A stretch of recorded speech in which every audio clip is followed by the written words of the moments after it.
Day, ladies and gentlemen, this is Pastor George Munyuku. Welcome to the Daily Bread.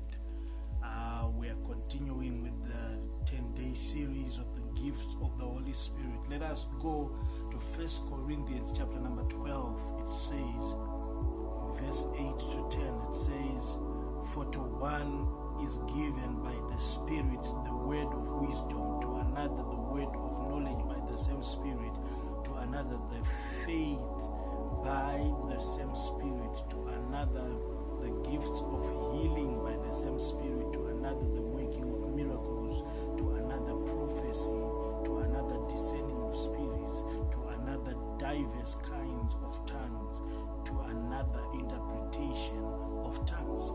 Ladies and gentlemen, today my title is The Works of Miracles. The works of miracles. When we are talking about the works of miracles, ladies and gentlemen, we are talking about the supernatural ability to defy natural laws. This is something that calls for real faith now. Most of the time, the gift of the works of miracles moves together with the gift of faith, because it requires greater faith for a greater miracle. So, ladies and gentlemen, this gift goes to the extent of growing legs to people that have amputated legs. This gift is the one that covers all the things that are out of this world that you can never imagine. Ladies and gentlemen, works of miracles is the birth of revival. If people just see things that are way beyond their usual, they will know that there is a God in heaven. Ladies and gentlemen, the works of miracles, we see them not only in the healing of the blind, whereby a new retina is created or a new optical nerve is created, but I need you to understand that it goes to the extent where Jesus increased or multiplied the bread and the fish when he was given by a young boy. He prayed and they multiplied. That's the work of miracles. And you see again in a time when Jesus walked on water. That is the gift of the works of miracles. Ladies and gentlemen, you see many things that were done by Jesus were works of miracles. This gift is so huge, and every creative miracle comes under the works of miracles. Every creative miracle. Because healing on itself, yes, it is healing, but usually it happens when a person has got all the parts of the body and then he's healed. But I need you to understand that when we are talking of works of miracles, we are talking of a person without eyeballs, having them created. We are talking of a person without fingers, having them come out. That's the power of God that will leave everyone with no doubt. I have heard such testimonies. I have heard such testimonies whereby limbs grow, whereby a person with one leg shorter than the other, having that leg grow to be equal size with the other leg. That is the works of miracles.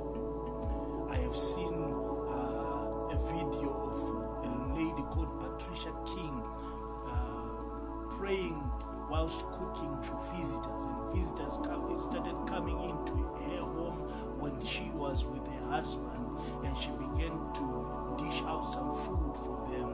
But the one turkey that they had began to multiply until the visitors could not finish the food. Ladies and gentlemen, we have a God that can still do that in our day, in our time.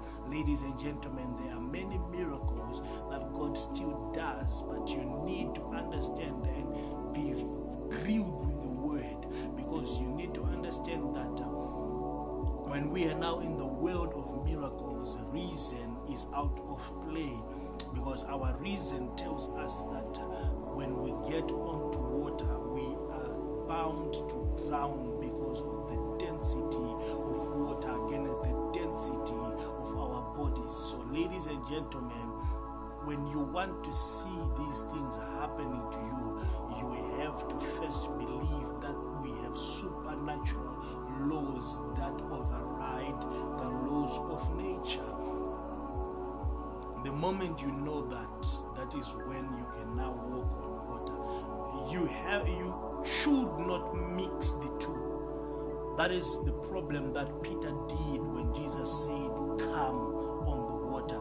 And Peter was walking at first, believing what Jesus had told him. But the moment he came into reason, he began to think it's impossible, and he began to drown. So ladies and gentlemen, never ever mix these two laws when you are dealing with the works of miracles.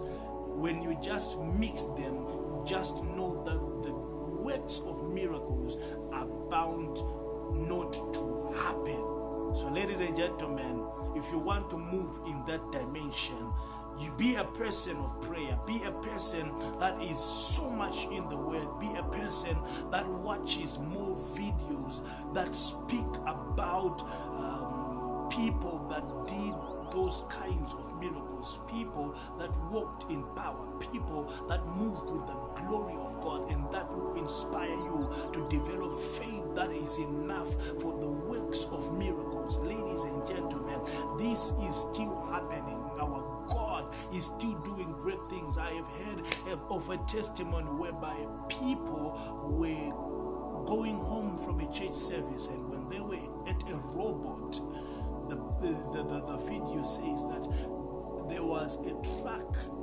that just came on a red robot and it hit their car.